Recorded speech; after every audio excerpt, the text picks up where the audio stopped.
You're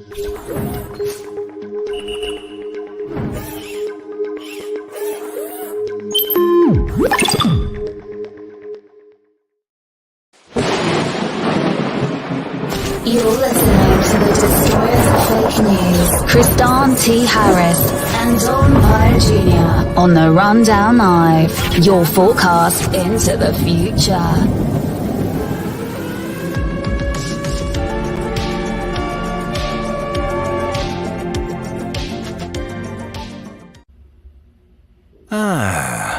It's that time again.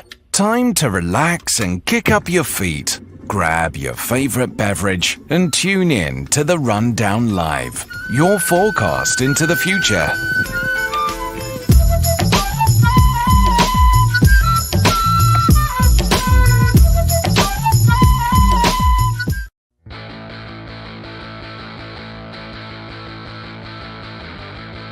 I've been called an oxymoron because I question which drugs are wars on. Why are there more drugstores than liquor stores you can score on? The healers have become the harmers. They're just pharmaceutical farmers. What we used to call dealers, we now call doctors. I might be a seedy cynic, cause that crack house is now a clinic. It's time they change the name of the O2, the hypocritic or the parasitic. It isn't Adder altruistic by over-prescribing. How can we fight them in a boxing ring? I'll throw a pros accusation with a subketamine. They'll say my fears are way ludicrous. It should be out of vanishing. With every demo or altercation, they'll have a good Zen explanation. You're just illustrated cause we made your dick deflated. It's oxymoronic. It's oxymoronic. It should be doctors getting busted for their colonna opinions we trusted. We're not the sinners, they're the ones who served us the vodka dinners. I don't wanna be an alarmist, but in that pharmacy there's a pharmacist, and those scripts are making impacts of all-minded pacifists. It's oxymoronic. It's oxymoronic. It's oxymoronic. It's oxymoronic. Don't think that I am being crazy. The medical industrial complex keeps us aggravated and hard to come because of working sex. How can we hydrocondone for blatant misconduct? They don't care about patients, they care about pushing product. Are you oxymoronic for wanting your daily chronic and making your mom's house hydroponic? You're oxymoronic. I've been called an oxymoron for getting my metaphor on. Linoleum is the floor on. I'm an oxymoron. It's time to be alarmed. We're not being healed, we're being harmed. Our country's being factory farmed. It's oxymoronic. It's time to sound the alarm. We can't put our faith in karma. We got a common enemy, and they're called Big Pharma. And it's oxymoronic. And it's oxymoronic. It's all oxymoronic. It's all oxymoronic. Oxymoronic should be used as directed. You should call your doctor if you experience pubic hair growth on your face or neck. In rare cases, oxymoronic has been known to cause patients to regain unconsciousness, take both sides of an argument, and polygamy. Other side effects may include a sexual attraction to windows, eyeball growth, trash can envy, tongue expansion, considering yourself the most interesting person in the room, spinal retraction, subtle driving, a frowny smile, pigeon coupon collecting, and playing basketball. In more severe cases, some patients have experienced sharding as a daily ritual, obsession with average results, liking people you never did before, clown fighting, and growth of extra holes. Ask your doctor about oxymoronic today. I'm your host, Kristan T. Harris. You're listening to The Rundown Live on KGRA Radio, KGRADB.com, band.video, and anywhere where podcasts are found. That's iHeartRadio, Spotify, Spreaker, Stitcher, Rumble right now live with video, as well as at the KGRA members area. And we've been blowing up on band.video, home to Alex Jones and many other great reporters, including Harrison Smith and Owen Schroyer. And of course, the Rundown Live is over there on band.video. And boy, we have a great show for you guys today. We got a lot to talk about, man. There's a lot of conspiracy BS going on, Don. And, we might as well just dive right into it. But before we do, make sure that you guys punch the like button, comment, and share. We need your support. We are 100% listener supported, so we need your donations as well. So if you want to keep this program on the air, a small donation, even a $2 or $3 donation is welcome. And if you guys want to pick up a shirt and get something in return, we have awesome shirts. Don's sporting one right now, Don. How does it feel? Does it make you feel sexy? Don't women just throw themselves at you all day long when you're wearing that shirt, Don? They're like, where did you get that shirt, Don? I've actually received a lot of compliments for it, yes, and it's actually really incredibly comfortable. It's a soft material, it's breathable, it's good for either winter or summer. I wear this thing all year round, so definitely, head over to therundownlive.com and pick up some. And I'm not just blowing smoke up your ass because it's our shirt. It's actually really comfortable, and I love it. Well, and that's just it. The shirt is wonderful. I want to shout out to the people in the chat. Lacey in the chat says, I've got the shirt. And if you don't have the shirt, well, you got to get one of these bad boys. These shirts are wonderful. They're $20, $25 free delivery, I believe right now is what we have them for in the store. Verbal disasters on air today, in the store today. So make sure you guys check it out. Free delivery. 100% of the funds go to support this broadcast and to pay Don, because Don is an expensive employee here. Just kidding, Don. We love you. It's a great design. People in the chat are saying it's great design. Of course, it's great design. So, for the thousands of listeners out there, if you don't have one, we're running low on these. We have them in large to 6XL. Make sure you pick one up. That being said, there's a lot of stuff going on in the news. And, I don't know what I think about this, but this whole Baltimore bridge thing that everyone keeps talking about, it seems like that or the eclipse. Those are the two things everyone wants to talk about in the news. And literally, the government has the National Guard on standby because there's an eclipse. Yeah, it's one of those things that I've been sort of chuckling at myself about since I saw so much of the fear-mongering going on about it. There's just a particular sect of people that are like, oh my God, it's heralding the end times, and there's going to be unrest and blah blah blah. And I'm like, bro, it's just an eclipse. And a lot of people don't understand. The government always puts extra personnel on standby when it comes to these things because people act weird for whatever reason. But it doesn't mean that the tribulation is coming or there's going to be a rapture. That's what I've been seeing for the most part. It's people like, oh my God, there's going to be a riot. There's going to, this is it. This is the thing. And it was like, no, it's not. I promise. I will put money on that it's not. If there's a rapture the day of the eclipse, I'll eat my hat. I will cook it. I will feed you your hat because I'll be angry because I'll be like, I missed the rapture. And okay. So what they're talking about, this being the rapture, is astrotheologically, this is the coming of Christ or the rebirth of Christ in Gnosticism.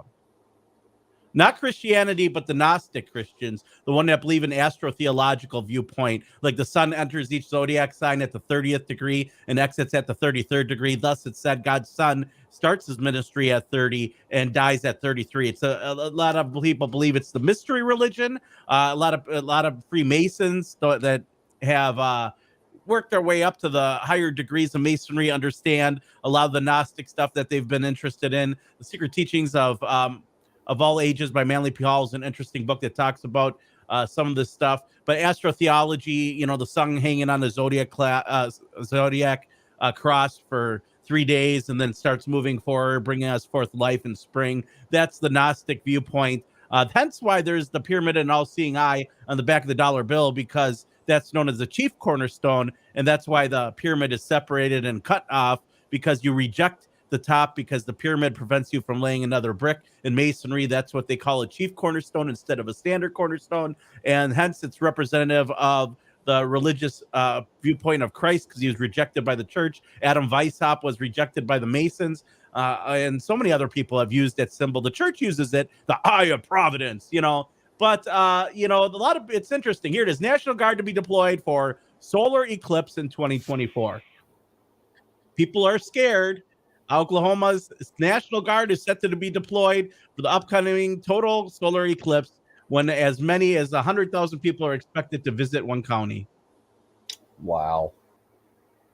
That's usually one of the big reasons why extra personnel are deployed for these kinds of things, is because it's great for tourism, and it's one of those things oftentimes you're not going to see very often. I think I saw the other day with regard to this particular eclipse that this I think, I'm not sure, because obviously you'll always see those things on social media. It's like, oh, it's the last time we'll see this in 400 years, and Until next year. Yeah, I saw something like that where it's like, this obviously we get solar eclipses all the time, but allegedly, and I say allegedly because I'm not sure, I did not fact check this, but allegedly this will be the last solar eclipse in this kind of totality in this particular junction of like astrocosmology or whatever for like the next 300 and some odd plus years. And so people are like ascribing a very high degree of significance to it, which, I mean, yeah, it's significant, it's cool, it's neat, it's space stuff is always neat.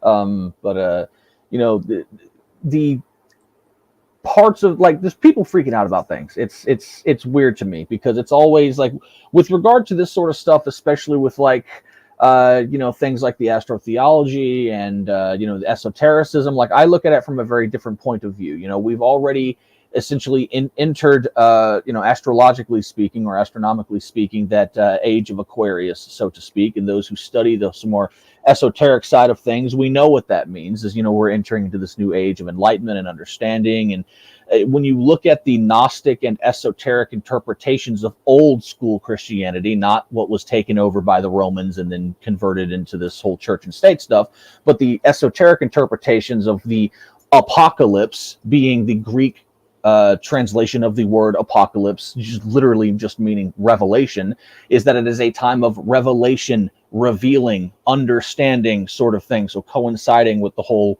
Aquarian sort of, coming of understanding and things of that nature. Well, most Christians, what's interesting on this topic, when I didn't anticipate that we'd go down this rabbit hole, right? But Jesus talked about Aquarius. Mm-hmm. Let me see if I can pull it up real quick. In the Bible, it says, where is it? Here you go. It's Luke 22:10. And it said, essentially, he replied, as you enter the city, a man carrying a jar of water will meet you there. But the term is pitchers of water will meet you there. Follow him to the house that he enters. So meaning you're following the house into the age of Aquarius. Right. Yeah. And I can't remember what he said about it specifically, but I know Jordan Maxwell in one of his videos for, I believe, a series that he did, spoke about this, about the symbolism in Christianity and things of that nature, and referenced that specifically, the age of Aquarius and the Revelation, and that verse from the book of Luke. Yeah. Yeah, it's all fascinating, Don, and people have different viewpoints on it, and everyone turns back to the astrotheological viewpoint, because that is the mystery religion, what many people call the mystery religion, that allegedly stemmed from Babylon way back in the day, the mystery religion, and by all terms and intents and purpose, it was a very dystopic organization in Babylon. Cannibalism comes from Babylon, Cana and Baal, in terms of the god, the deity Baal. Cannibal is Babylonian priest. Bonfire. Allegedly, the origins go back to that era as well. And it's all interesting, man. The days of the week: Sunday, the day you worship the sun, Nimrod. Monday's the moon for Semiramis. You worship the moon. Tuesday is Tears Day, the god of war, right? Isn't that Mars or something like that? And then you have Odin's Day for Odin, another sun deity, and Thor's Day, the lightning, the god of thunder, right? The mighty Thor. He's got that hammer. He's just pounding things with it, like was that Ashtar, the commander of the Galactic Federation of Light? I just tease it. People have all these different viewpoints and thought processes on where the history lies, but eclipse is important to a lot of, I would say, It seems like more of the pagan rituals. But Don, you'd be more, I would say, respected to be talking about that than I would, because I'm not really completely adverse in paganism, and I do know that the equinoxes hold special value. But does the eclipse also hold special value to pagans? Well, that's more so sort of a cultural thing.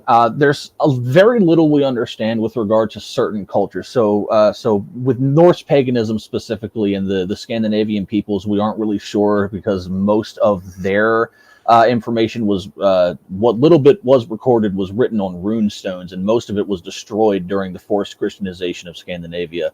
But we do know from other cultures, say in Central America, the Maya, they revered eclipses as like signs from their gods, and they would hold sacrifices and things of that nature. We know that from recordings of Druidic cultures, from some of the scholars that would come in, either they be Roman or Christian or Frankish or Brittonic or whomever, that would interact, or even the Druids themselves would keep some records of how they would, hold special ceremonies for the eclipses, because they viewed it as a sacred day of, the sort of ascribing some sort of importance to it. I'm not entirely well versed on the specifics of what they viewed it as, but it was, considered to be, something of importance, as it was in the Middle East as well. So eclipses have always usually heralded some kind of spiritual significance in various different cultures. It just sort of depends or varies depending on culture.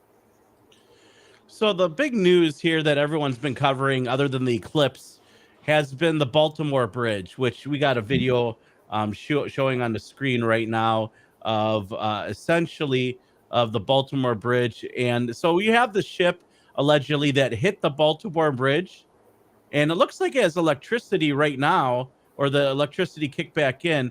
But how does a whole bridge collapse? I guess, well, that's a big boat, first of all. Yeah. But there's a lot of different conspiracies around this whole bridge situation and what's going on. But from my understanding, we've done some research, and this ship has been known to have issues. Like, the power has gone out on it a few times, and the ship literally hit one of the main, I would say, supporting structures of the bridge, taking down a prominent bridge in Baltimore. You can literally see, for those in the in the video chat, you can literally see trucks and cars driving across the bridge.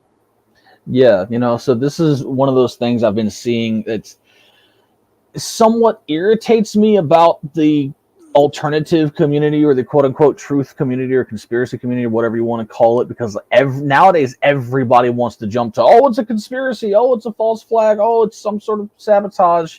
And it could be, obviously it could be, we live in very strange times, and those things definitely happen, but we need evidence to make those claims. And so when I looked at this, so the first thing that I noted was, one, the fact that the lights do go on and off, indicating it's under some sort of having a mechanical issue.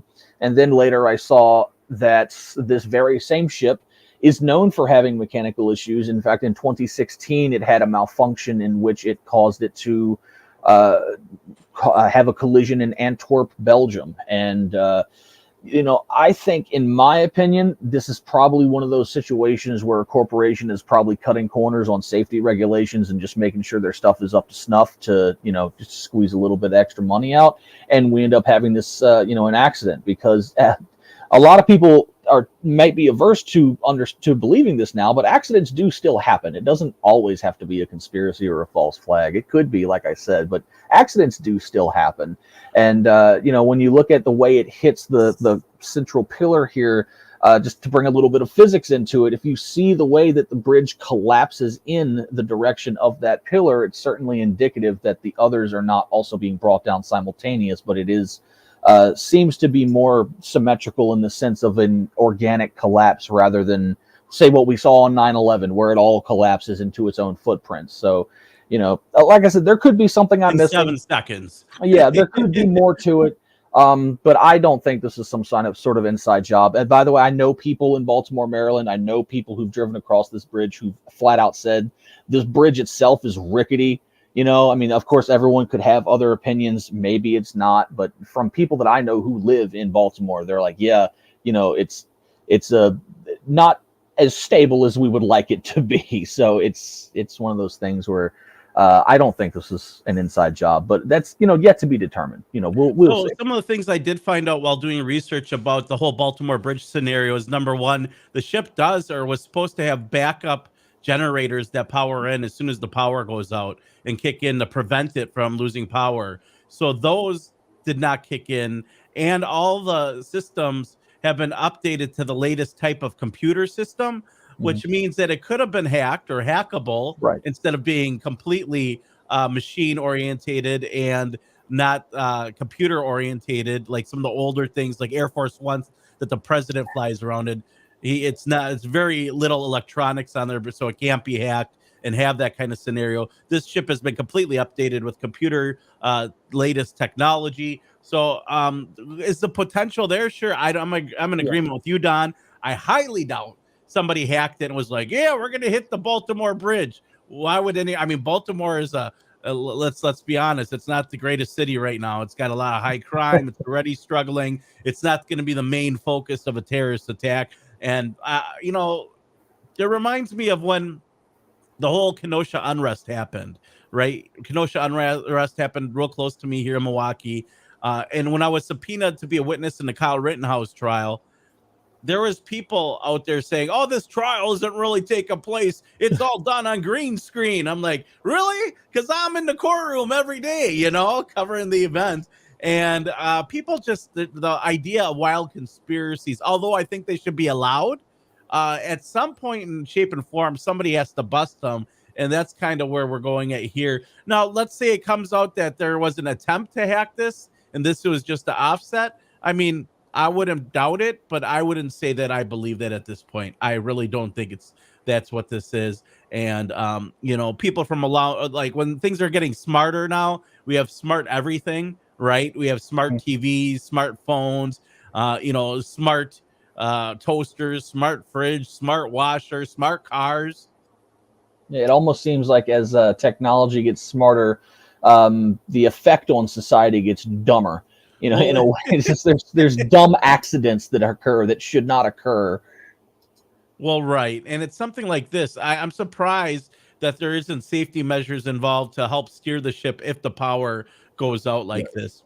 Well, Uh, from my very limited understanding of ships, which is essentially none, but I have looked into it a way to little go, bit. Don. I have looked into it a little bit. I was in the and so canoe once fishing with my dad, so I'm I'm I'm so I'm excited I'm to talk about I'm this. I'm under the understanding that when there is a mechanical, like an all systems failure and everything shuts off, it's almost impossible to turn the rudder. So you basically can't turn the ship if everything is off. Now if someone's more like if you work on ships and you're in the comments section, and you're able to correct me on that or add more information to it, please feel free. Because like I So said, it's I like don't not know. having power steering fluid in your car when your car turns off. It's like you got to have like arms of steel to turn that thing, Mhm. otherwise it's not turning. Right, essentially, yeah. But that being said, we have a guest today, and we'll dive into that in a few minutes here. But it's interesting that I'm seeing all across the world automation. We talked about this briefly, and automation is a wonderful thing and it's a scary thing. There's great opportunity with robotics and taking over some of the jobs that, let's say, humans and man don't want. But the question starts to come to mind: what do we do once almost everything is automated? That's called economic singularity. And as you guys know, we've been talking about this topic on and off for the last 2 weeks. Well, in the news, and I wanted to pull this up and show you guys, Chipotle, as in the restaurant, and if you know them, they're like one of the top taco spots here in America. And I'm not talking about Taco Bell's. I'm talking about the middle class taco place, taco chain, right? For those who are listening, because we have listeners all over the world. And they decided that they're going to use robots now. I mean, it's That's not shocking. It's just one of those things. With Chipotle specifically, I'm surprised they didn't integrate more robotics into their workforce sooner. It just That's not necessarily a dig at them. It just sort of seems like that, that's something that, that specific company would do, just as far as, making things easier and sort of integrating. They seem like the more, hipster, up to date sort of company. I don't know. So Chipotle will use an avocado peeling robot to give customers the consistent portions, CEO says. The company's chip making robot. Oh, they stole our robot's name. Remember when we had Chippy the RFID? Oh, sometimes I swear it's just so funny, the irony. Chippy was too cumbersome to clean. Burrito bowls at Chipotle may start to look drastically identical thanks to artificial intelligence. Brian Nicole, Chipotle CEO, said the company has been testing a guacamole prepping robot and that it seems in its early results, or they're seeing the early results. There's definitely a future where we can be a lot more accurate in giving people consistent portion size. Dad, I like having the big portions accidentally. Right. Yeah. Give me too much chicken. I'm all right with that. Give me a little bit extra. I guess that's the thing is there's going to be a lot of like financial benefits to automation for companies. I mean, when we start talking about robots and automation, the first thing I can think of is you don't have to pay a 401k, no health insurance, no cigarette breaks, no social security, never late for work. Works when other human employees are off, taking inventory and doing other things. And you know, it's interesting to see that the direction that a lot of these companies are starting to go. Now we saw that some robots have been recalled, like the police robot in New York. They completely scrapped the Nightscope K5, the Dalek looking thing from Doctor Who, which I can understand that. But I wanted to pull up this article before we bring Dr. Sharif on and talk about this. And this is from The Verge. Humanoid robot providers are eyeing up manufacturing jobs. So I'm not at all surprised that they're going to go for manufacturing jobs. Like home builders, people that work construction, your jobs are on the docket. I thought they'd be untouchable. Remember hiring migrants to work for dirt cheap to build homes or farming? But automation is seeming to target and is going to target manufacturing jobs, it says. And it's looking at a total of, what is this? 37.8% of jobs will be hit and impacted by manufacturing robots. Yeah, as this technology continues to progress into various different fields of work, we see this sort of going the same way as auto manufacturers did for the longest time. You had people who would work in the auto factories, and now a lot of the automotive manufacturing is taken over by robots. And as the development of these different tools and things that are able to advance into different fields of production,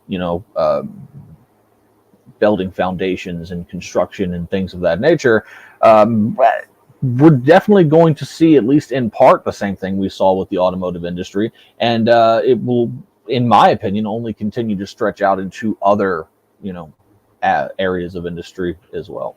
Well, that's one of the things that Trump was campaigning on, not just automation in the robotic form, but he's like, oh, we got to make new smart mega cities, right? The new futuristic cities, like Beijing is doing. Beijing to tap emerging tech, including AI, to build smart city. In 2024, the city will further improve underlying technology of AI and make its AI models as advanced as international ones, according to the work report. They were suggesting that something that AI in a smart city could do is recognize the individual and follow them everywhere they go in the city. Which, in America, we have a lot of privacy concerns. People say, well, if you're not doing anything wrong, you don't have anything to worry about. Well, some of the top lawyers have done research and studies, and it suggests that the average American, because there's so many laws on the book, commits anywhere from 2 to 3 felonies a day unknowingly. And so that kind of tells you that laws are randomly enforced. But now, what happens if they have video on you at all times? Makes you think about extortion and blackmail. And, we already know that the American government is very corrupt in many shapes and forms. In fact, I would dare say almost every government is corrupt in many shapes or forms. I don't think I've met anyone in the world that's like, our government is great and this is what the rest of the world should be like.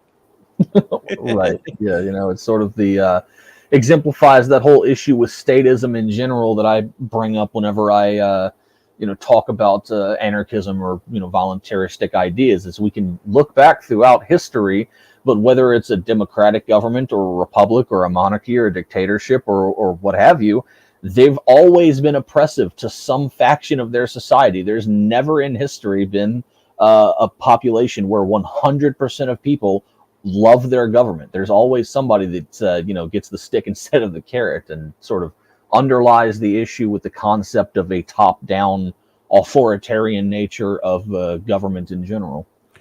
Well, our next guest hosts a very amazing podcast and show called the World Talent Economy Forum, where he brings on some of the most cutting edge minds in the world to discuss topics such as automation, such as 15-minute cities, such as robots, artificial intelligence, maybe brain chip interfaces, and so much more. Welcome to the broadcast, Dr. Sharif Uddin Ahmed Rana, university professor. He's a PhD in business and finance. How you doing? Hello, thank you for inviting me in your session. I think that this is very good roundtable, and especially I saw from the background it's very informative and very unique informations actually you bring in this show. And one important thing that our economic forum, it worked like a institute, especially that emerging economy like India, Bangladesh, Pakistan, or the Malaysia or Indonesia in Asia Pacific region. We have to improve a lot, especially in terms of knowledge oriented society, in terms of developing knowledge economy. We actually organize a different kind of dialogue. Dialogue is one of the thing. I think previously you also joined in our dialogue, and beside that we do a lot of research. In between our community, we are working with university grant commissions, we are working with different research centers, different universities, school, college, and there are a few other countries. Especially, I want to mention that Khalifa Rashid bin Maktoum Foundations, where actually we helps the emerging economy to enhance the capacity of knowledge economy. And beside that, we publish a lot of scientific book and journals. We have a book like Global Talent Economic book, and many good scientists from around the world, they actually published their paper. And recently we have another plan. Sustainability knowledge index and artificial intelligence is most important factors, like Asia Pacific, especially Bangladesh. We have a lot of problem with climate change. Automation is the big issues that we have to adapt these things, and knowledge index we need to improve a lot. So that is the things, and I believe that this kind of show what you are organizing, if we can share your content and this kind of things with the more audience of the emerging economy, it may be minimize the gap in between developed nations and developing nations, what we are trying to do. And maybe World Talent Economy Forum can collaborate with your show, and hopefully through this process we can engage with a lot of people. And another important issue, I find that most of the big company, big corporations, always they come to emerging economy. Maybe they want to expand their business, but many people, they are actually untouched. We cannot engage with this many communities.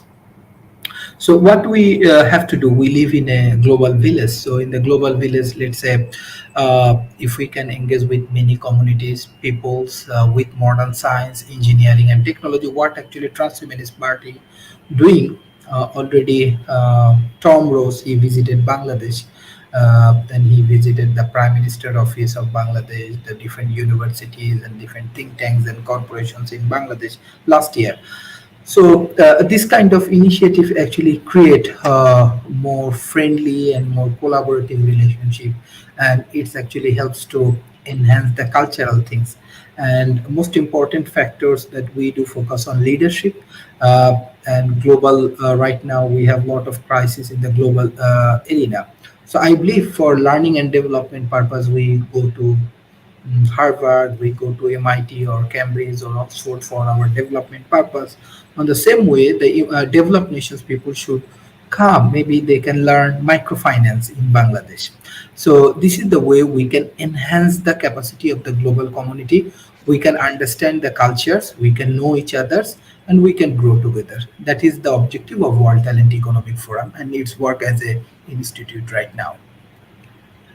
Well, you're covering a lot of topics on your program, and a lot of them have to deal with sustainable development and, what I would consider, you know, transhumanism, scientific advanced technology, you know, artificial womb facilities, designer babies, all these different topics have all come up. And when we talk about things like smart cities and smart growth and building a more inclusive environment for people, my biggest concern has always been who's going to sponsor this AI and how is AI going to monitor every citizen, and including with things like social credit score that a lot of countries are looking at implementing and maybe distributing a universal basic income based off of, which I don't think, it would be nice to say, hey, we have money, let's just give everyone a livable income. But my concern is then why wouldn't companies just raise the price on everything knowing that people have expendable income? And where's this money going to come from when we start looking at the idea of economic singularity? So I guess before we get into that, what do you think is what is your definition of economic singularity? Because I've noticed everybody has a different definition. And for the listener that has never heard of economic singularity, what is economic singularity? I want to share a slide if you allow me. Yeah, absolutely. Yeah, yeah, yeah. I already shared it. If you share in the screen. Yeah. Yep. Gotcha. Okay, thank you. Basically, if you see, this is our Bangladesh map, right? This may be a very good case study for economic singularity. Let's say, actually, artificial intelligence and this kind of institution, let's say World Talent Economic Forum institution, with the help of AI, blockchain, and digital currency, it can be play as a catalyst, right? Let's say we have around 170 million peoples. Even though the same language, in one language, we speak around 300 million people, both in India and Bangladesh. So even though I was in Europe, I was in Asia Pacific like Singapore and many people, they have a lot of language barrier. But only with the Bangla, it's the fifth largest language, 300 million speak in one language.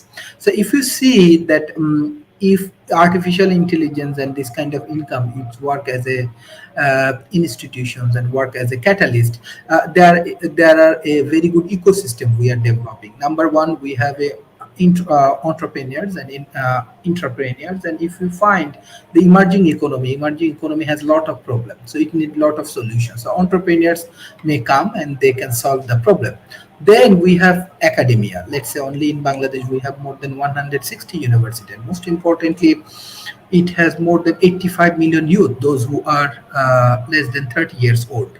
And what we need, like your show, transhumanist parties or economic singularities, teams, and everybody can play as a mentors, play as a consultant for this development, ecosystem development, knowledge oriented, society oriented development. Then what you are discussing about finance and investment, it may work. I want to say, look, when there is a 300 million people speak in one language, it's actually a very good market, and any good corporations, if they engage with this ecosystem, they can monetize it and they can help this ecosystem. But issue is that this economic singularity and sustainability is very much important. Then we can invite lot of corporation like small medium enterprise, large corporation, as well as startup. Then the government play a major role in that particular issues. But in that issues there is a different problem. Number one, we have lot of problem, we have to solve it. When we think about artificial intelligence, we have to understand the infrastructures of this emerging economy, and we have to develop. And for that particular issues, I believe the largest corporation like Apple, Google, Amazon, Facebook, those who are also making a lot of money and business, they have to help this community. They have to help India, Bangladesh, or this kind of country to develop the infrastructure. Otherwise, this AI and this kind of things will not work. And third important factor is that this knowledge index. The knowledge index actually dependent of educations like the vocational education, higher education, research and innovation, what you call sustainability, as well as what you discuss about this knowledge economy and knowledge index. And we have to develop the innovative things. So we have to develop the problem solving attitudes, and we have to improve our education where the developed nations can play a major role. And this way we can develop the innovation capacity. It's increase the innovation capacity through the entire country.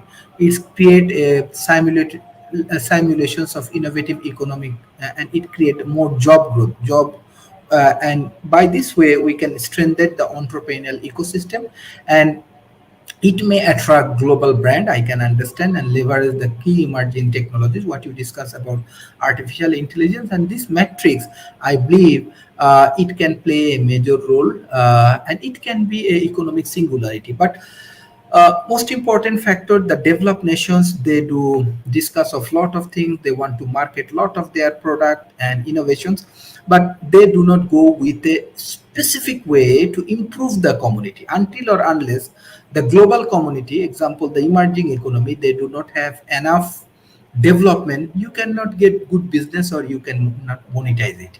We have to create win-win situation both for the corporations, both for the governments, as well as we have to develop better policy. So that is the way I think economic singularity can play a major roles in emerging economy. And developed nations, they have to go for the new case study, they have to come to the emerging economy. Maybe this is new learning for all of us. Well, it comes down to money. Well, I understand that. When you start diving into this and you're talking some big names there like Amazon and Microsoft, those individuals very heavily, their interest is in profit and control.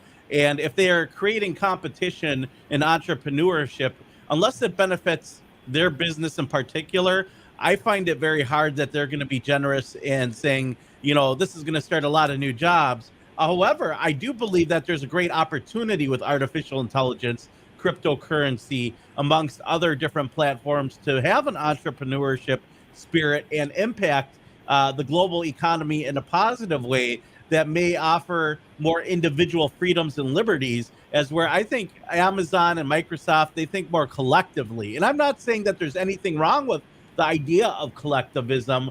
I'm more of an individual that supports individuality, and I like to see the emerging markets have a plethora of small entrepreneurs rather than one really large one that gives the yes or no. So the question is, how do we solve the issue that we are now seeing where we have these large capitalists that we have to depend on in order to make a system of economic singularity work, as where I think that we could, instead of having a macro organization, we could have a bunch of micro organizations that could do the same or better, considering that artificial intelligence, which a lot of people don't realize, will empower so many individuals to be able to create like they've never created before.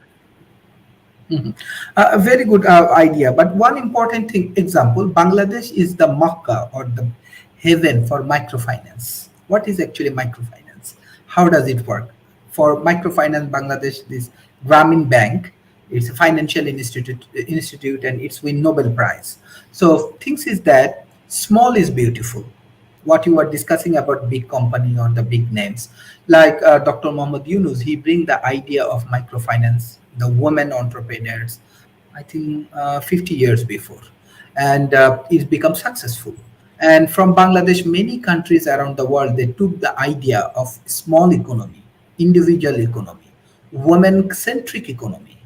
Even though I have a research papers and a full thesis on glass ceiling factors. I find that even though the North America, Canada, USA, even Europe, they have a lot of problem with these glass ceiling factors, women empowerment oriented problems your country has. But factor is that if we can focus on these micro initiatives, the micro initiative of the people, and we do trust of their ability, it become big. Small is, small is beautiful. So when this small initiative, like millions of people, they engage with the same ecosystem, it become big. So artificial intelligence and the blockchain and digital currency, it's more like a more Western knowledge. So Western community, we have to engage with this small economy, engage with this microfinance initiative, sustainable initiative. Like, look, every country has their own beauty. I visit 50 countries around the world. Every individual country has their own beauty, own economic systems, own policy and procedures and cultures. And we have to respect each other's. Western world, let's say they bring the idea of any specific things that they try to eat everything. This is not the way of doing good ecosystem. Good ecosystem, you have to focus on even every individual country's ecosystem. Maybe Africa has new idea and new thoughts. Maybe India has new idea and new thoughts. Maybe China has new idea and new process. Maybe Indonesia has new idea, new process. So you have to engage. That's why research and innovation is important. Cultural diversification is important. Cultural engagement is important. Western idea is good, but every idea not good. I find lot of failures happening in the Western world. Even if you see the current economy, current system, we have after COVID, lot of work. Who is actually winner of these situations? Who is actually gaining power? Russia doing the same thing. Uh, Israel doing the same things. What's going on in this world? So we have to be very focused on human-centric idea, how human get benefits and how we can work together and we can solve the problem. And we are global citizen. I want to welcome you in Bangladesh. Even I will visit in Europe or North America, no problem. So AI definitely important. Blockchain is important. And remember, microfinance also important for economic sustainability. Let's go and march together, make something new, and which will be helpful for our global economy.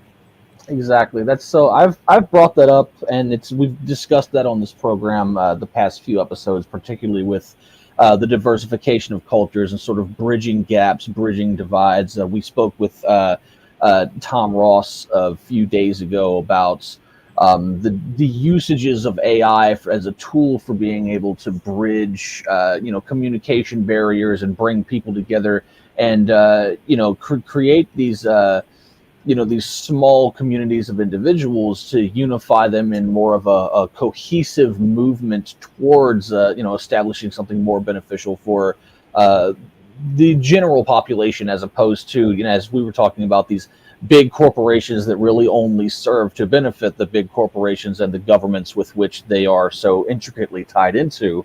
I absolutely agree with with what you're talking about, and the idea that we have to really focus on the more individualistic nature of things and bring people together on the small scale, because as you mentioned, once you have one or two entrepreneurs, then you multiply that to 100 or 200 entrepreneurs, and all of a sudden it becomes this massive symbiotic organism where everybody's doing their own thing, but they're also doing their own thing together collectively. So it becomes its own parallel economy, essentially, in contrast to the very standardized, centralized, corporatist, capitalist sort of model that is so prevalent throughout. So regulated. I mean, the internet was a great example of a separate economy that did really well for a long time, until now government started getting involved. And a lot of times I see the government getting involved as being, kind of like slowing things down and even causing more headaches or problems than when it wasn't involved at all. Especially when you look at a free market economy on the internet, everything is better because of the internet. I could get an order on the internet and it would be damaged, and I could write a review. Oh, I got a damaged product. The company will contact me. As where before, if I had a broken product I purchased, I'd go into the store and I'd get an argument with the manager, they'd kick me out. It's a whole different process the internet has provided as a free market economy, which is probably the last true example of a free market economy. And it worked great until the government decides to get involved. And then it seems like everything goes downhill. And it also goes with the world economy. Yesterday, we were talking about our United States and how we are, what, $34 trillion in debt? $34 trillion. How are we ever going to pay that back? And not only that, I'm confused. How is it that every nation in the world is in debt? Like, how is it every nation owes somebody some money? I don't understand how nobody is in the green if everyone's in debt. And where is all the money going? I guess is the real question. And I'm kind of curious on what the Federal Reserve, which isn't federal or a reserve at all, what their dream of an economy is versus, let's say, the World Talent Economy Forum. Like the idea of what we the people have for a free market economy or a working economy, I think it's a different idea than what the power and the money that's invested really wants to see, as where they have this fiat currency, this ability to loan out 90% of money that they don't even have. And then if you don't pay them back, they come and take the product and they win 100%. It's crazy how things are working. But the question is how do we fix the world economy in an economic singularity when everyone's in debt? Because I don't see the world and wealthy people going, oh, we're going to just make everyone debt free. Well, somebody's going to have to pay the debt that we owe. And yesterday, our guest, Daniel Twit, who's a vice president candidate for the Transhumanist Party suggested that we go and mine asteroids, which I don't disagree. If there's tons of platinum, gold, and silver, and we can get an unlimited amount of these great things, maybe helium-3 from the moon, all these other items to pay the debt that we owe and get us back to zero, that's great. But it seems like the more our nation is in debt, the more we're enslaved to corporatism. Yeah, you actually being a very good idea, but developing nations economy not like what you are calling the $1 trillion economies and you are in debt. Bangladesh is just close to $1 trillion economy, but that is the beauty. Let's say this microfinance. If you check the result of the microfinance and the Grameen Bank, you can find that 97-80% finance they actually get returns. On the other hand, the big banks and this kind of banks, they have actually a lot of problem in their system. You are correct that who going to pay this debt and everything, but that is the issue, that we have to focus on the small economy and individualisms, and we have to give them a fair platform to work together. Definitely entrepreneurial initiative is very good, but we have to focus on the small initiative. Look, yesterday some of the businessmen from Turkey, they visited my country, and we are open up economical activities with jute, right? We are discussing about sustainability, we are discussing about climate change, but why don't we utilizing this jute? Bangladesh definitely very good place for that particular issues. So things is that some point the big company and the big economy, how they go with their so much of marketing related activities, then the beautiful things we lost. Example, in my country there are actually we have our own agricultural system, we have our own activities, we have our own culture. Because of multinational company, many of the farmer of our country, they lose their job, they lose their activities. What is the reason behind that? Behind that, the big company, they want to eat all of the small things. So for that particular issue, I believe that economic singularity has to focus with cultural diversifications, economic activities, and by this way we can overcome from this situation. So we need to go for a lot of research, especially the economic research. So World Talent Economic Forum want to invite you. Maybe you have a good idea, maybe I have better environment, and we can work together. And look, like the big economies, and they do more focus on war and this kind of things, but there are a lot of problem around the world. We have water related problem, we have energy problem, we have housing problem, we have food problem, we have healthcare related problem, we have many basic problem. Why we do for this kind of war or all kind of debate and unhealthy competitions?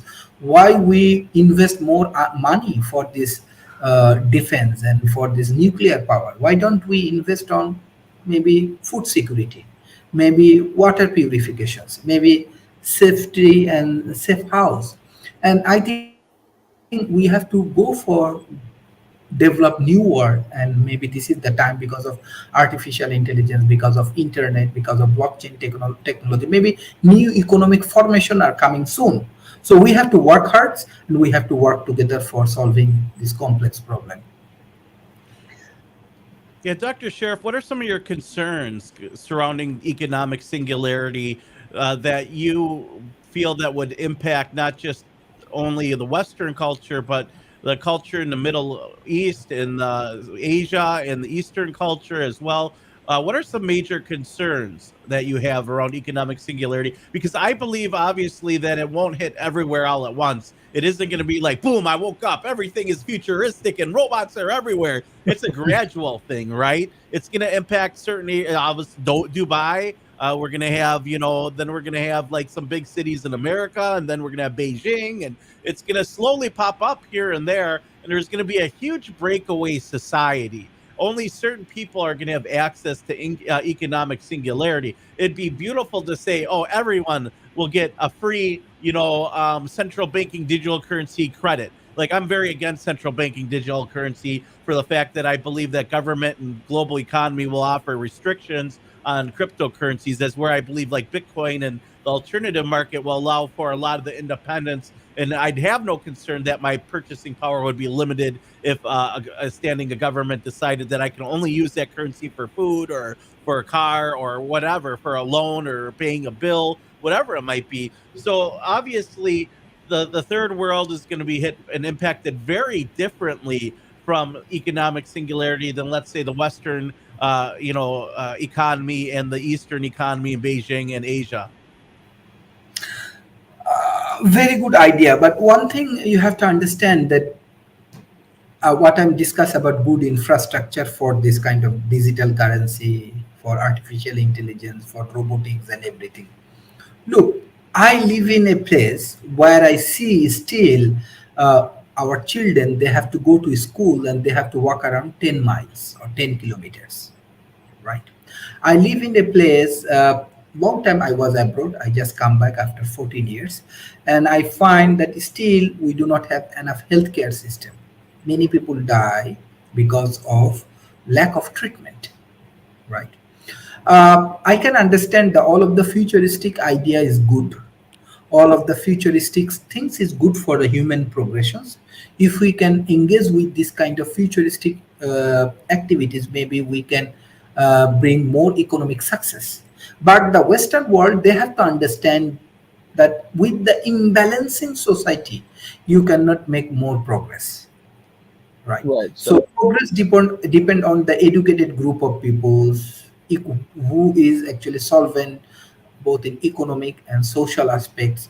And big corporations, they have to more concern about their CSR activities because they are making a lot of profits. So they have to care about the developing world. They have to care about their own country also. So this is actually complex issues. We have to go for more discussions, more idea creations. Only these roundtable discussions or open discussion may not enough. We can develop different kind of exchange programs. You can come to my economy, I can engage with your economy. Through this engagement, maybe we can understand our world properly. So this is actually complex situation. In overnight, it cannot be solved. I respect the futuristic idea. I also want to be a very good contributor for this futuristic idea, the transhumanist idea and everything. But the global economy has to change their perception. They have to invest in their peoples because look, if we have hungry peoples, if we do not have people, those who have enough money, nobody buy computers, right? Nobody go invest in artificial intelligence. Nobody go for this blockchain technology or digital currency. So things is that we have to create a sustainable economy, what I call economic singularity, a balanced society. Because of this capitalism, only this money driven society, money, money, and money, profit, profit, and profit actually make a very imbalancing society. Maybe we are inside of third world war. So we have to overcome from these situations. Only things is that we need good leader. What is the crisis of the society? We have a lack of leader. Whatever they say there, that's why I engage with Transhumanist Party, because we need good leaders. Because if you have empathy, if you have sympathy, I do not know how Putin understand about the emerging economy. I do not see in her entire career he visited or engaged with this kind of economy. Even I have a concerns like how these Western world leaders they get their experience. I get my experience from the Ivy League university. I get my experience from Oxford or Cambridge, and I have both in Bangladesh or India or Malaysia or Middle East. So a good leader also a very important factor for the society. So if you want to go for this transformative and knowledge oriented society, we need a very good leaders also. So that is the lackings of the global economy. Right. So it's essentially, the establishment of this infrastructure to help the development of third world nations and whatnot is pretty crucial to, that establishment of an economic singularity and the development of these technologies in a way that actually does benefit everyone, as opposed to, say, just the Western world or just a few corporations. Because I've observed quite often with regard to the news about the attempts to implement some of these technologies in, say, Nigeria. I remember there was an attempt to implement a central banking digital currency, and of course, in some parts Nigeria is still very developed, in other parts it is not, and even in the parts where it was very developed, just because of the lopsided nature of the Nigerian economy, the attempt to implement this technology absolutely failed. And we continue to see this somewhat consistently, throughout Asia and the global South and parts of that. And so I can absolutely see your perspective, and it's absolutely crucial to the conversation. Essentially that as you're mentioning, these nations that are still in development need to.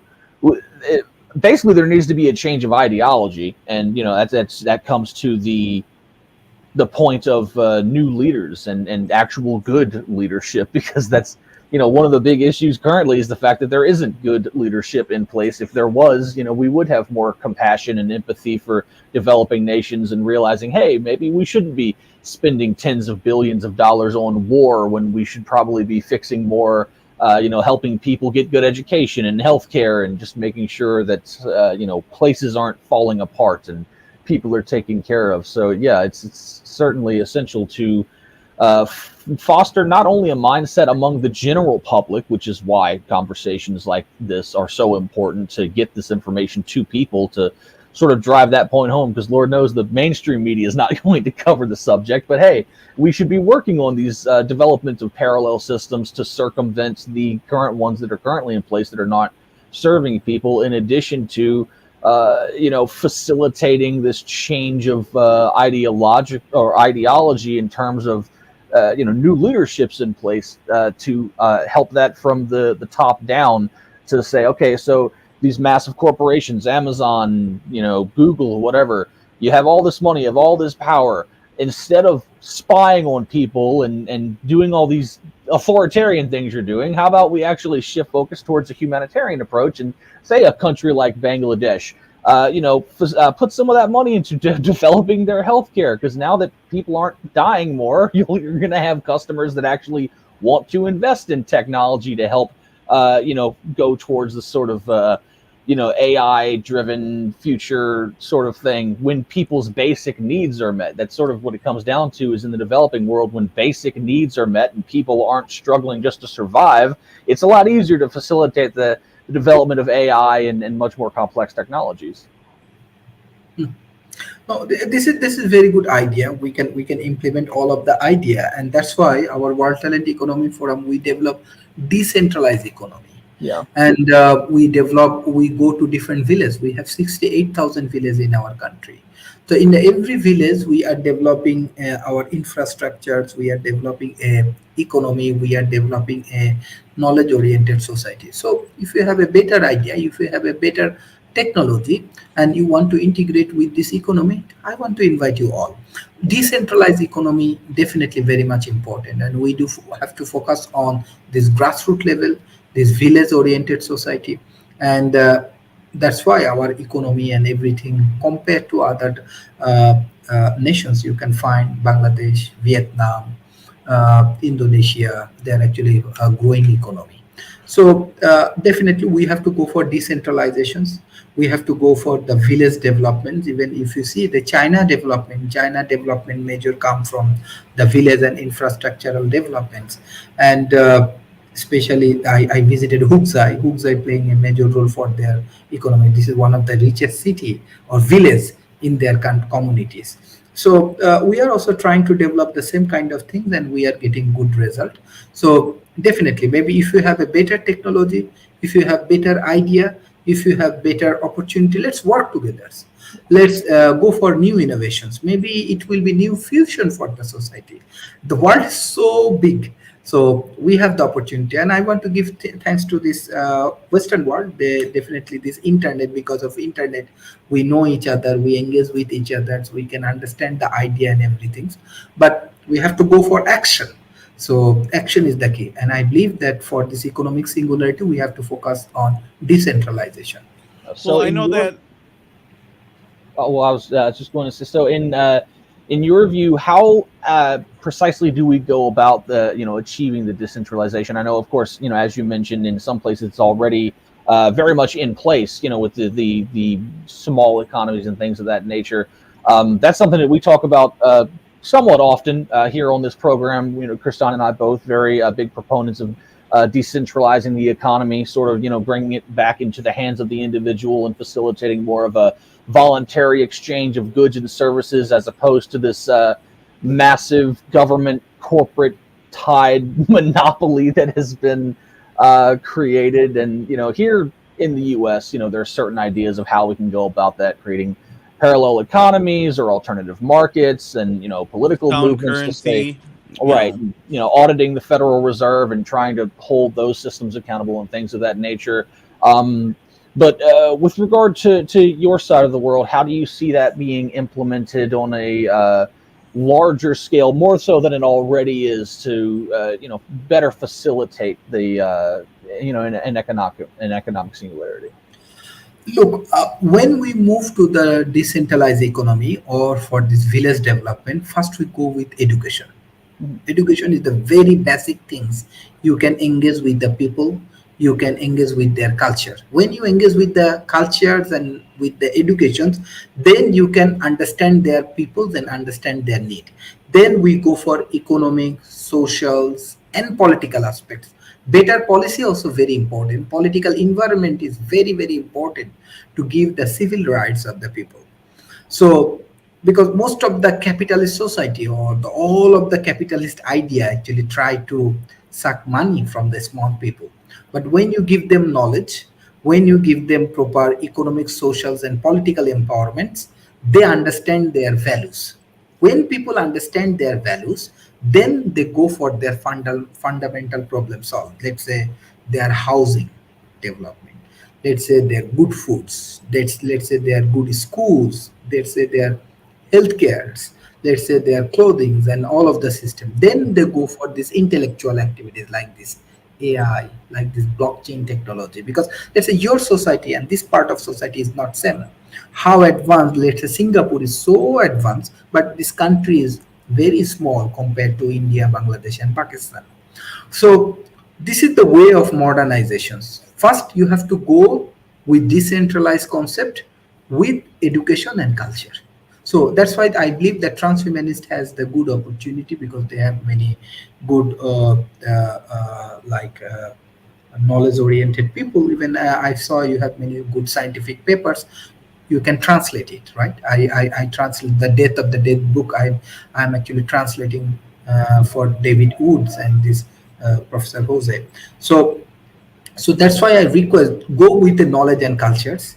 Try to help this decentralized economy. The more you go for decentralizations, this world problem will be solved. Otherwise, all of the big corporations and the big peoples, I believe they also have some good system, but somehow our world right now in good shape. So I believe that we have to go for microfinance. We have to go for good education system, and if we have to go with a good healthcare system, and this way we can solve some basic problem, our housing problem, our food problem, our drinking problem, and this can give us a sustainable ecosystem. That is the beauty of decentralizations. Kristan, you're muted right now. One of the solutions that I was proposing quite some time ago is that these giant corporations that are investing in automation, well, we could automate a large part of the healthcare system and make it even charity care where it doesn't have to be such a burden on the taxpayer dollars, because a large part of our tax dollars goes to welfare and helping people who are underprivileged. Why couldn't we just automate a lot of the things like a radiographer or x-ray, and just a lot of these overhead expenses that go into it, and just make it AI driven and offer people the ability to go into these locations, to mostly automated hospital, where they can get free health care, and it doesn't have to be a burden on the taxpayer dollar, but these corporations who are either raising money through a charity organization. This way, when people donate to it, they can receive a tax exempt or a discount on their taxes, and people all around can be helped. Instead, it seems like through taxation, it's been a giant burden on the American economy, the welfare. In fact, 80% of welfare goes to overhead, goes into checks and balances, and paying for employees and renting giant buildings and verifying that the money is going towards the right thing, and that the people who get the money actually need it, as where we could help a lot more people if we didn't have all this overhead. And I think automation and having a very robotic healthcare system and an option for charity care would be a wonderful thing. Obviously, when you're getting dentist work, you still want a human being to go and do the work when you're having dental work for your teeth, right? But you probably wouldn't need a doctor to do the X-ray if you could just have an automated robot do it, and that would cut a whole person out, or cut down the time significantly. I think that there's a great chance for automation, especially when you go in and get your blood pressure taken or whatever it might be. A large part of the process in the healthcare system could be automated to help lower the costs and make healthcare a lot more affordable, even if you wanted to charge than it is right now, because healthcare has gotten increasingly expensive here in the Western Hemisphere. When they came with socialized healthcare, they told us it would be as much as our cell phone bill a month. Well, try maybe 10 cell phone bills a month.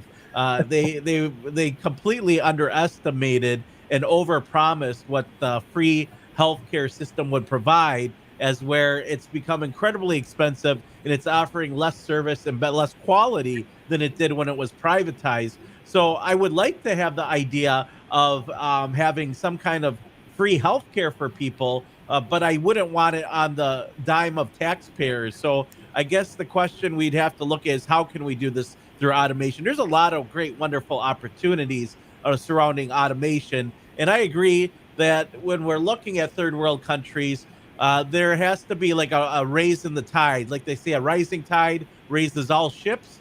We need to find a way that we can contribute. But yet, there's a very, I would say, dystopic agenda out there where they want to take advantage of these third world countries and take advantage of wages, amongst other things, and not pay fairly in order to get a product at a more, let's say, affordable price range. We got to find a way that we can pay people fairly, but yet still offer products at an affordable range. There's so much that goes into economic singularity. My biggest concern is what are we going to do when everyone's just about out of work? We're working on trade. We're working on creative new ideas. We're working on automation and robotics. But I don't think we're there. We're far away from economic singularity. I think we're probably closer to human singularity than we are to economic singularity, maybe closer to living longer as human beings. And I guess that's the transhumanist agenda, is to have man either merge with machine or live longer biologically, and through this be able to accomplish more in a lifetime. Um, Dr. Sheriff, what are some of the things that you see coming down the road that can heavily impact the economy in a positive way? Look, robotics and artificial intelligence and this kind of integration, if they can solve healthcare problem, definitely I want to welcome these things. Beside that, we have to do more research. Let's see how these emerging economies solve diabetic problem, right, with their traditional treatments. How these developing nations or this emerging economy, I want to say, I do not want to say third worlds, I do not want to say developing nations, or I want to say developing nations. So we have to integrate this kind of things. Definitely the Western idea is good, but if the traditionals or the local communities, uh, because any history of this world, any history of any country's cultures, it has 100 years, 1,000 years of engagement. So suddenly you cannot destroy all of the idea with the single things. So that is the thing, but definitely we have to focus on research and innovations. So from World Talent Economy Forum institutions, we want to collaborate with more research lab, more research institutions. Maybe through this way, we can bring more solutions for the emerging economy. On the other hand, emerging economy also have a good solution like microfinance, like jute. We want to transfer these things with our community, your community. That is the way of developments, and we can bring very good idea. And I want to give thanks Tom. I think Tom Rose, he visited Bangladesh, and many people from Bangladesh, they really like. Uh, uh, so I want to invite you all in my countries, and I want to invite Tom again in Bangladesh. Thank you.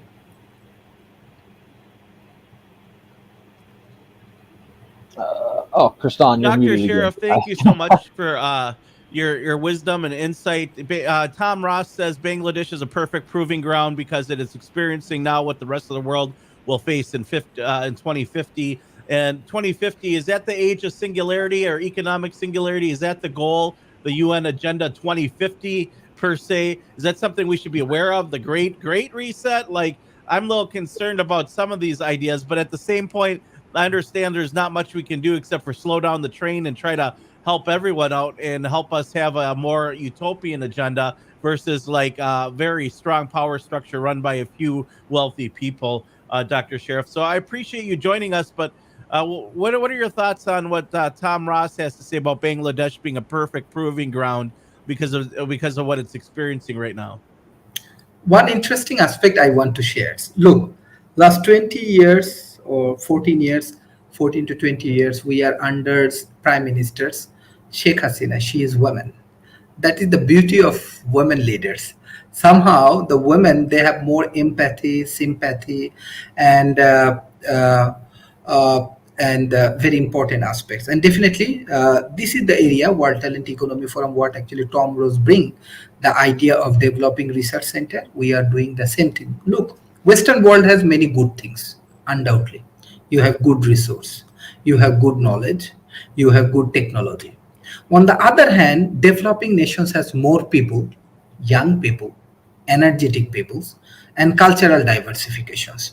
So if we can engage with these two things and make a decentralized economy, focus on the village, focus on these grassroots level people, focus on this young community, I'm sure the economic many complex problem may solve through this process. So this is actually perceptions, the thought process, what we have in mind. So if we have a better perceptions to solve the complex problem, we can solve in many ways. So definitely artificial intelligence playing a major role, and I'm sure the Bangladeshi young people, they may like artificial intelligence. Even Tom Rose gave me a book of his US 6. Many of my universities, scholars, professors, they like these things. So that is the beauty. But example, the more you engage with people, you get more return from these things. So I always believe that small is beautiful. We have to focus on small things. It gives us more return in our entire life. Right. So essentially focusing on the interconnectedness of individuals and how we can use the diversification of cultures and connectivity of people in a synergistic way. So say some of the, the good Western ideas to help develop this in a cohesion with some of the processes that are being used in the developing nations in a more of a synergistic sort of way to as Kristan mentioned, sort of with the the analogy, the rising of the tides, basically to try to foment these development of these sort of policies and technologies. Yeah, it's interesting to see which way we're going to end up going, Dr. Sheriff. I appreciate you joining us today. Where can listeners find out more about you? They can know me from our World Talent Economy forums. Beside that, we have our YouTube channel. I have many research paper based on Bangladesh. What we discussed today, this World Talent Economy Forum, the talent economy, and I want to focus on this talent economy because many of our talent peoples, they go abroad and they never returns. So beside that, we have our YouTube channel through LinkedIn and lot of research publications, and they can visit Bangladesh in our research center. Beside that, we are developing our research centers in India, with Dubai, with SP Jain University, with Australia, and I have a plan to visit North America soon, and maybe we can meet head to head and we can move together. But always one thing, the philosophical aspect of developments is actually based on cultural diversifications. The more we can, because I learn a lot from my tour from different countries. The more we can go for different country, different cultural diversification, we can open our mind, we can open our thought process. So every people is beautiful. I believe that most of the people around the world, they are good, but we have to engage with this ecosystem, what you call economic singularity, or with this artificial intelligence, or with these transhumanist things. And we need good leaders, we need more women empowerment, we need good healthcare system, we need good education system. That is the responsibility of us. If we can develop better world, and we can bring more good future for our communities. So I want to invite you all in this talent economic revolutions.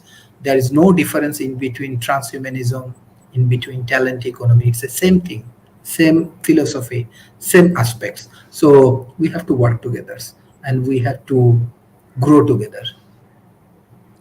Well, thank you for joining us today. I appreciate your insight, and it's always interesting to hear what somebody else who's heavily involved in technology and the World Talent Economy Forum, just diving into all the different talent that you've interviewed and everything you've looked into, just getting a different perspective. And I know techno optimism is a big thing. I'm more of I look at both sides, but I tend to a lot of times bring awareness to a lot of the ethical concerns because I think those are equally as important. But it's also important for our listeners to identify the positive change that could come with the economic singularity. And as we slowly trudge forward, an extra few feet every day towards the singularity, the question is what kind of future do you, the listener out there, want? What type of future do you want? And you have to get involved. Otherwise, if you don't get involved, somebody's going to make the decisions for you. So thank you, Dr. Sheriff, for joining us today. We'll have to have you back soon. Thank you, thank you, thank you. And I want to invite you all in my country. Yeah, definitely. Thank you again for joining us today. Does Dr. Sheriff, what an interesting individual, Don. What an interesting conversation. Um, you know, it's wild when we talk about this technology and economic singularity. When we started out a couple weeks ago, I didn't know what to expect, but we're learning a lot of different perspectives dealing around economic singularity and the idea. Like, and I'm going to talk as a very ignorant Westerner. The idea that the rest of the world would not even be close to economic singularity, as where other parts will be already there, didn't even hit me until today. I was like, you'd think that'd be the first thing, be like, well, yeah, Indonesia, India, all these other places, Africa, South America, they're not going to be at this economic singularity. Certain cities are going to hit it first. And remember Donald Trump, he was coming out, he's like, we got to build futuristic cities, far more advanced than anything else in the world. I believe. And then everyone's like, oh, he wants to build 15-minute cities. Probably.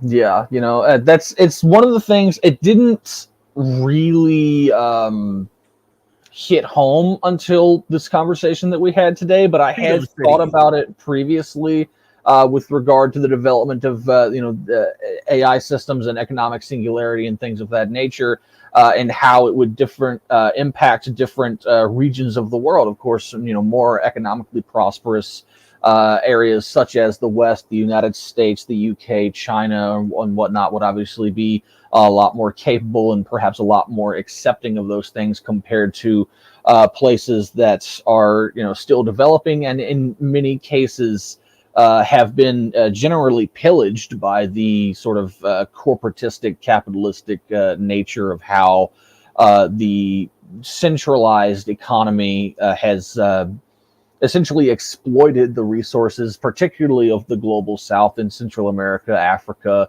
other Eastern Asian nations, where those sort of resources were more so taken and used for the development of other Western markets as opposed to developing their own. So it's one of those things that really hits home when we spoke with Dr. Sharif about how it is absolutely imperative when it comes to developing this, concept anyway, whether we like it or not. An economic singularity is coming. It seems, it seems to be the consistent theme with a lot of our guests over these past 2 weeks, and it sort of makes sense. It's like I've mentioned a few episodes ago. This technology is here; it's not going away. You can't unring a bell, so we certainly need to be ready for it. And as this continues to sort of march its way on, we definitely need to take into consideration the way that it is going to impact those, other developing nations and things of that nature, because otherwise we're just going to end up right in the situation where everything is once again centralized into this one monolithic, monopolistic sort of centralized program, as opposed to something that's actually decentralized, as Dr. Sharif was talking about, where it actually benefits the common people as opposed to just the ruling class, or as I refer to them, the predator class. Well, freedom cities that are going to be, what do you think those are going to be? I guess what would we call the Biden cities? They'd be like prison cities. Like, what's the argument going to be? What are the debates? Are they going to even have debates? Does anyone even care anymore who's president? I was listening to Jones talk today. And he's like, oh, it's coming up. I can just feel the tension. And I can't lie. Every election, there's always a lot of tension and there's a lot of craziness. And I wouldn't doubt there's going to be protests blowing up all over the United States. And I don't know if it's going to be the Palestinians that they're going to ruse up, or it's going to be BLM again. But freedom cities, the idea we need super technologically advanced cities, where are they going to put them? I don't know. But I know Trump mentioned that if he got elected, that he'd want to make some super advanced cities in the United States and in the world.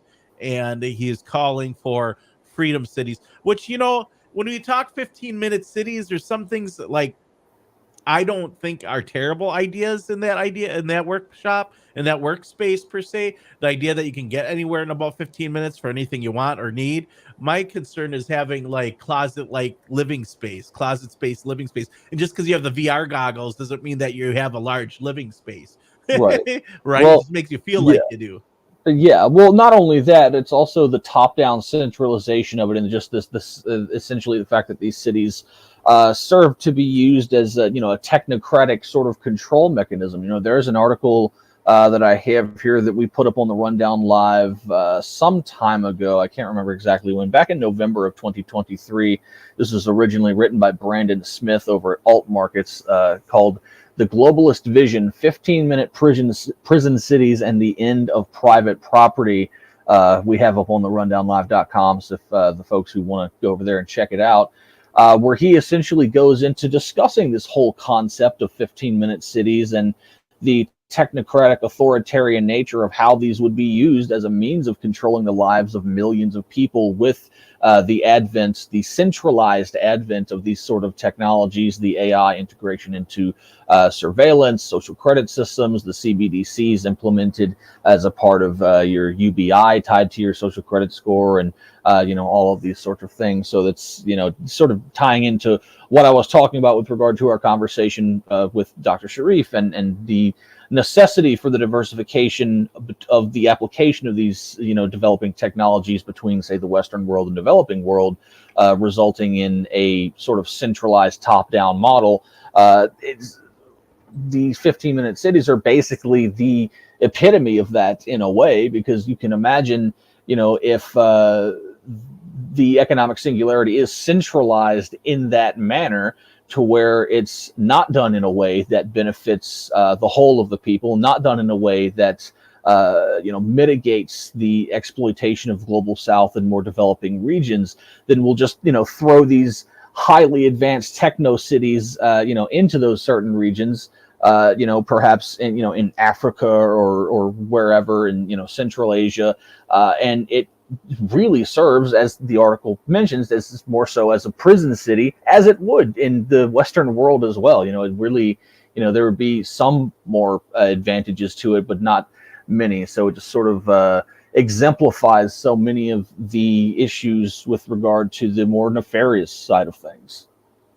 Well, yeah, and that's just it. And when we start trying to differentiate what is reality and what is not reality, and AI blurs the spectrum, and artificial intelligence and creating commercials and all that stuff just from a snap of the fingers, like the economy is going to change. Don and I, we've talked about this. Like, you could write a movie script and it'll make a movie for you, and literally it'll be there. It'll be there. Yeah, hell, I even wrote an article about that for the Rundown Live some months ago now, some weeks ago. I can't remember exactly when, but it was recent. Essentially about the usages of brain-computer interfaces in the entertainment industry, and how there are some startups even working on that now. If it's basically like choose your own adventure, but in movie format, where the BCI it basically scans your central nervous system in reaction to certain scenes, and as it does so, the movie has been created in a way where there's 4 or 5 different variations of the way it could go depending on your nervous system reaction, and so then it goes in that direction, and you basically create your own film. Well, here's an AI video, for example. This one right here. This is an AI generated video. Wow, I wouldn't have been able to tell. That's how crazy good it's getting. It's getting crazy. So you're telling me this is not a real human person? Oh, it's a real human person that they scanned in, and then the AI made the video. Okay, I was about to say, that's almost indistinguishable. Well, no, what they do is, Don, if I took a video of you and then I said, AI, make a video of Don doing this and this, it would then make it. Yo, okay. So this is a licensed person. Like, remember we talked about if you wrote a script for a movie and you wanted a license, Harrison Ford to be Indiana Jones, and let's say you're like Rob McGregor and you want to do the Fate of Atlantis, and you want to type it into AI and have it create a movie with Indiana Jones, and you'd have to license Harrison Ford's character, and it would do all the generation of him in the movie. That's what this is. Okay, so this is a real person, but it's not actually them there. It's just their likeness generated in this format by AI. Correct. So the AI has the template. This is what the person looks like. This is how they move. This is their facial features, and then it creates and generates the AI video. That's scary realistic. Holy cow. Yeah, I mean, it's getting there. It's getting wild. I know that I was looking because this was on Twitter, and it says, let's see, reader added context. This is not all AI. The person in the video is real. You can hire to make a video here. The video was generated by AI, indeed, by this service that licensed her appearance and trained an AI model to generate such videos. So exactly what I said, that you just load your picture and your face in, and then you can license yourself out to be a AI video. So this is literally a fake AI video, but using a template of a real human being. Wow, dude. I wouldn't have guessed. That's wild. It is, and the fingers. I'm looking for the fingers. You know how Right. you want Say to so watch am I. where the telltale. Well, there's no hands. They're not really showing the hands in the video, which I mean that looks very realistic to me. It looks like whoever it is definitely on some kind of opiate, as they got dilated pupils, or AIs have problems. Those eyes are going to explode here. But yeah, I mean it's interesting what AI can do. And I'll share that on my Twitter. If you want to find my Twitter, go to Kristan T. Harris, KRISTANTHARIS, or Rundown Live on Twitter, RUNDOWNLIVE. And then you can find me on there. I reshare stuff from my page on there and Don as well. But very interesting stuff as AI is getting crazy and creepy, lifelike. Who would have thought that that was AI? I wouldn't have. Somebody, Alex Jones says Sora AI. Yeah, we've Yeah. looked at Sora AI. We talked about it when it came out. We were sharing the videos. Alex Jones, appreciate the comments. Always interesting to see your take on things. But we've been been talking. Didn't you write an article about Sora, Don? I did. It's Yeah. on therundownlive.com, therundownlive.com. If you're not visiting therundownlive.com daily, you need to. There's articles and information always going up on there. Yeah, I'm gonna see if I can actually pull up my Sora AI video article really quickly, because it was only just recently that I wrote the thing, and I don't remember exactly what it was about. But I think it might have had to do with the movie industry and how it was involved. It may be the same article I was just talking about. Well, I mean, that's like the biometric payment system that's coming out where you just use your thumb to pay for things. You know, there's all these news stories that we haven't covered in the last 3 weeks that we really wanted to dive into, including Tennessee banning chemtrails or whether geoengineering. Geoengineering and chemtrails are synonymous. I get that there's a whole crazy conspiracy surrounding chemtrails, which dealing that it turns you into a cyborg, which nobody really knows, but you know, aluminum oxide, barium, silver iodine, all these chemicals, and Welsbach stratospheric injections, which are patented and used for weather modification, are out there. But Tennessee Senate passes bill banning chemtrail spraying in their skies, according to you can actually pull it up straight from the government website, and we'll add this to the stage right here. Doo, doo, doo. And when we type in, it originally appeared on the Gateway Pundit and was republished with permission. And it's SB 2691-HB 2063. The Tennessee State Senate has taken a definitive stance against the controversial topic of chemtrails. The bill, which aims to ban the intentional release of chemicals into the atmosphere for geoengineering purposes, was sponsored by Representative Monty Fritz. What a name. And Senator Steve Sutherland, and won approval in the Senate on Monday, and the Tennessean reported. So for Wow, those out and there in so Shasta County, California, this is a mainstream media just talking about chemtrails, right? If you or I talk about this, we get censored though. right. Where's Gennady? I had a debate with Gennady. He's like, chemtrails right now. And I was like, bro, it's geoengineering. It's synonymous. He's like, yeah, you're not going to turn into a reptile. I'm like, bro, that's just a wild, off-the-wall conspiracy. Chemtrails have always been about modifying the weather. Yeah, some people said the nanoparticles in your body that you ingest, right? Because aluminum causes plants to prevent the re-up of nutrients, and that's why there's such a nutrient deficiency in the food, and people are getting fatter.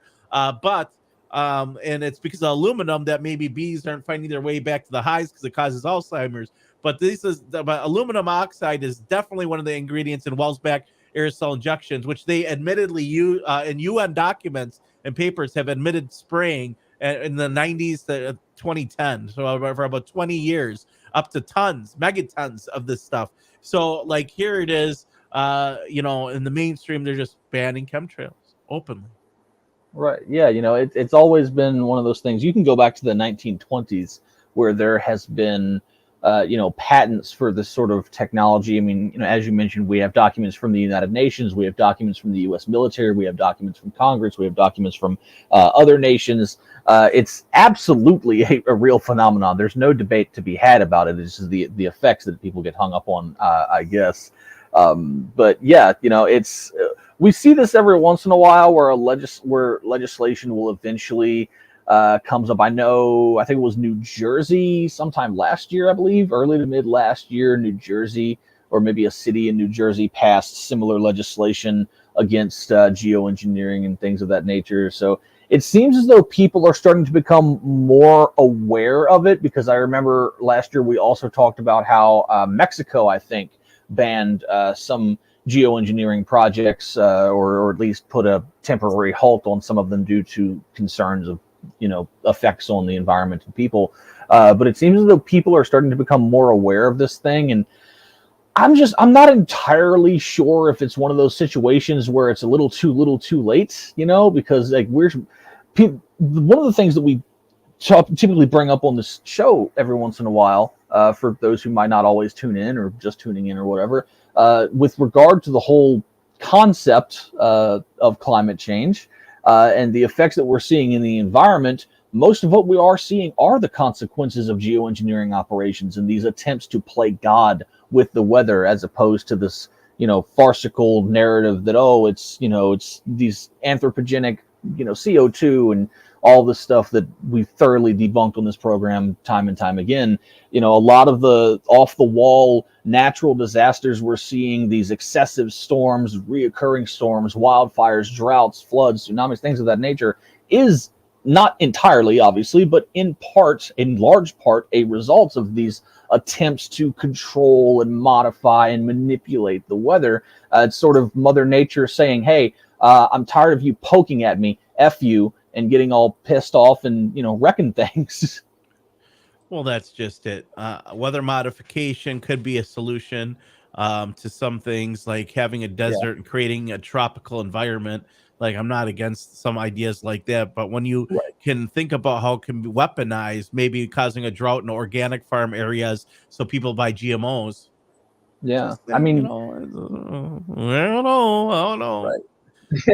Exactly. I mean, with the weaponization of weather modification in general, as I mentioned, there's documents from the United Nations in the UN Convention, I believe in 1971 or 1972, banned the use of weather weapons as a means of warfighting. So that's literally a UN Convention document openly acknowledging, hey, we as nations know that we have the ability to modify the weather, and we're literally right now signing a convention saying you cannot use it in times of war because it's too destructive.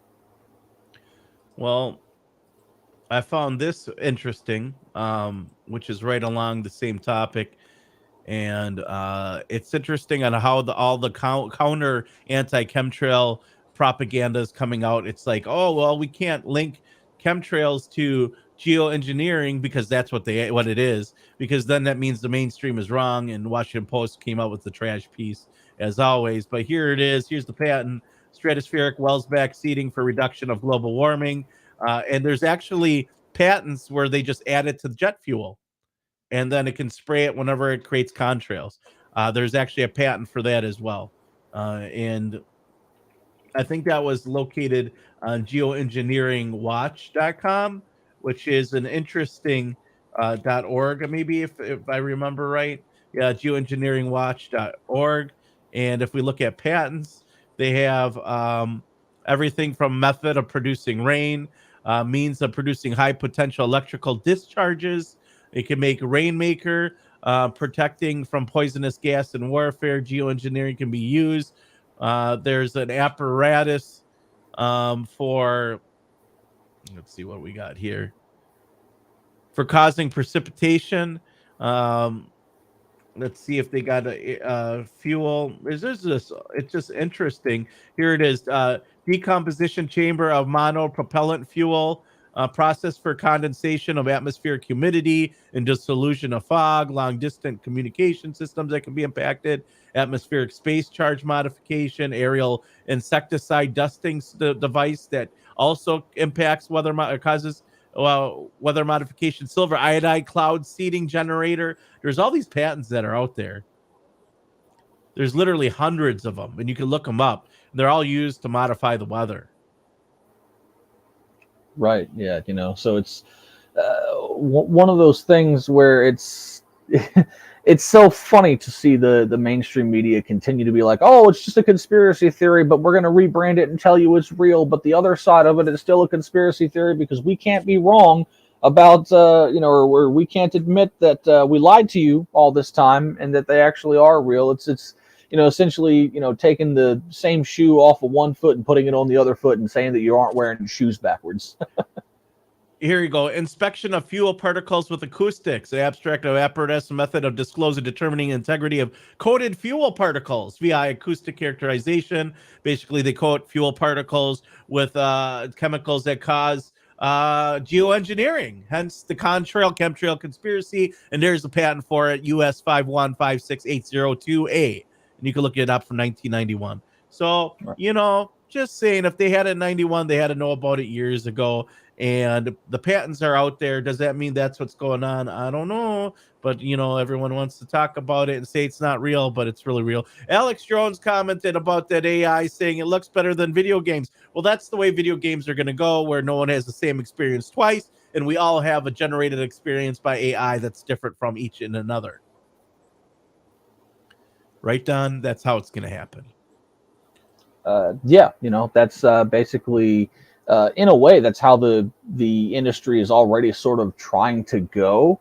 I know that there are certain startups that are working on that very same thing. I can't remember what it's called now, but I've mentioned it before on the show. I think it's called it's procedural generation is what it's called, where essentially, every time you load up the game, even if it's a different mission, the environment itself randomly generates. And so there's, say you're playing a shooter. The one that I know that it uses procedural generation that comes to mind off the top of my head is that game that recently came out, 6 Days in Fallujah. It's essentially a first-person shooter game where you're U.S. Army or Marine or whomever during the Battle of Fallujah and, fighting against insurgents or whatever. And so every time you load in, even if it's, the same mission, you can literally play the same part of the story 20 times, but you'll get 20 different maps, and because it loads in randomly and so you go into one building and the first time you go in, there's a straight hallway, and then you can cut down to the room on the right. But then the next day you go in, and it's a massive open room, and it just creates all these different sort of environments. And I think it's really neat because it creates unique player experiences every single time. As an avid gamer myself, I find that to be enjoyable, and I think it'd be cool to see how this that continues to develop more so in the future, especially with integrating graphics into it and just, more realistic graphics. It is, sort of to Alex's comment, going to get to a point where it's almost indistinguishable between video games and movies. I mean, there are some games out there that look so damn good, you almost can't distinguish it between like a video game and a movie. Last article and last story before we call it a day here on the rundownlive.com. Florida law bans social media for minors under 14. What's your thought about this? Well, it's sort of a rock and hard place in a way, because I am certainly of the belief that kids probably shouldn't be on social media. If I had children, especially if I had a teenager in this day and age, I wouldn't really allow them to be on Facebook or Twitter or things like that until they're maybe like 16 or something like that. At the same time, however, when it comes to the government regulating things, it's something sticks in my craw about it, man. Like, I'm not a fan of the government telling people what they can or can't do, even if I might at least in some way agree with it. It's just not necessarily the idea, but the application of it and how government enforces it. Well, right. So that's not the government's job to make sure your kids aren't on social media. Right. Exactly. Or the kids aren't looking up, naughty videos with their VR headset and 3D. It's your job as a parent to decide if your kids should be ready on and available to be on social media. But there's a lot of dangers that come in that wild, wild west of social media. Parents should have access to their children's social media. I believe that full-heartedly. Or they could choose not to access it at all, but they should have access on call because that's their child. And I don't think I think children should have a partnered social media account with their parents. And this way, if they do receive any naughty messages, because we talked about that issue with Facebook that children are receiving what we call cyber flashing from adults sometimes, and sometimes under other underage cohorts in school. And we talked about AI generating nudes of fellow classmates, amongst other things. I think it's a big concern for parents. Parents should watch their kids. I don't think every kid at 14 should be on social media, but I do know that there are some 14-year-olds that are probably more responsible than most, or some adults that, at least some adults that I've met. Right. Yeah. So it just, it comes down to being a nuanced issue again, much like, we talk about this when the subject comes up, but yeah, I'm right there with you, bro. That being said, guys, we need your help. 100%. The Rundown Live is 100% funded by you guys. So we need you guys to either like the show, punch the follow button, follow this broadcast on rumble.com, go to the rundownlive.com, donate. You can donate either there or on the bottom of the rumble.com page or band.video or anywhere where you see this broadcast. There should be a donate option. We need you guys to send us $2-3 if you guys want to send us 10 or more. We are literally remodeling this broadcast so we can bring you a more professional broadcast. And as you guys can see, we are upgrading always and always growing here as we are, the website is growing. So go to the rundownlive.com, click the donate button, check it out, support this broadcast. Or if you want to advertise with us, we do offer custom advertising. We reach about 100,000 people a month, if not more. That's a great audience. And for $100 a month to reach a guaranteed 100,000 people, that's cheap. You'll pay $3,000 for the same, if not more, at other places. So support this broadcast. We're not trying to make money. We're just trying to keep the bills paid and grow incrementally. And if we can get a few people to advertise or support us, we can. And we've had advertisers for many years on and off. We just haven't put the effort into finding some. And that's something we got to change here too. So you guys go to the rundownlive.com. You can send us emails, show tips at the rundownlive.com. We'll see you guys tomorrow. Mike DeVerde from Boeing will be joining us. The controversial booing. Is it Boeing or booing? I don't know. We're going to be booing Boeing. Just kidding, Mike. That being said, thanks again to our guest, Dr. Sharif from the World Economic Talent Forum. Very interesting individual. We'll be back tomorrow. You guys stay blessed. You're listening to the rundownlive.com on KGRADB.com, band.video. You're listening to the Destroyers of Fake News, Kristan T. Harris and Don Pye Jr. on the Rundown Live, your forecast into the future.